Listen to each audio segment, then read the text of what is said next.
What if I told you that your phone knows more about you than your Qur'an does? It knows what keeps you awake at 2 a.m.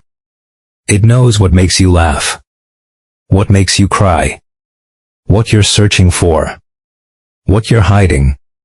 And if someone wanted to know who you really are, they probably wouldn't need to look at your bookshelf. They would only need to look at your screen time report. We live in a generation that touches their phone before they touch the Qur'an. We wake up, and before saying Alhamdulillah, we check our notifications. Who texted us? Who liked our post? What happened while we were asleep? And before we realize it, we've spent more time listening to strangers online than listening to the words of Allah. Think about it. You know the favorite coffee order of your favorite influencer. You know celebrity birthdays. You know every trending sound on social media. But do you know the meaning of Surah Al-Fatiha? Do you know the last surah you read? Do you know when you last opened the Qur'an without feeling guilty? Those questions hurt, because most of us already know the answer. Your phone isn't evil. Social media isn't evil. But anything that takes you away from Allah should make you stop and ask questions. Because the things you repeatedly consume eventually become the things that shape you. And the person you become every day is the person who will eventually stand before Allah. And here's something even more frightening.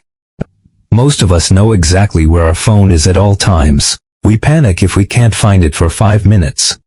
But when we go days without opening the Qur'an, we barely notice.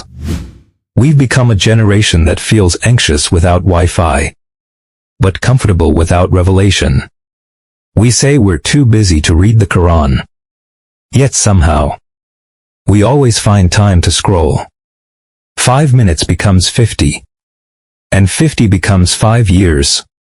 Then one day, we wake up and wonder why our hearts feel so heavy. Why we feel empty. Why we don't feel connected to Allah anymore. But hearts are like gardens.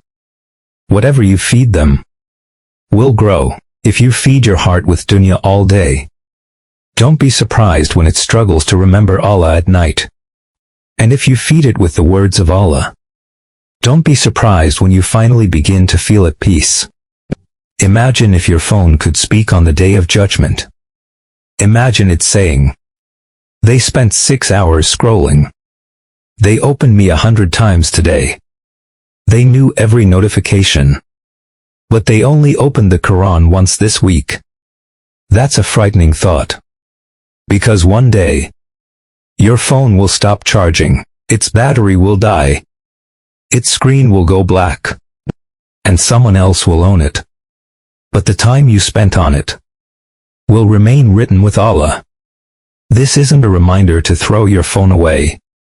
It's a reminder to ask yourself, who am I becoming because of the things I consume every day? Because every minute is changing you.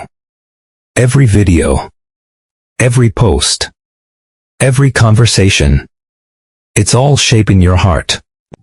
And maybe that's why so many of us feel empty. We've filled our minds with content, but we've forgotten to feed our souls.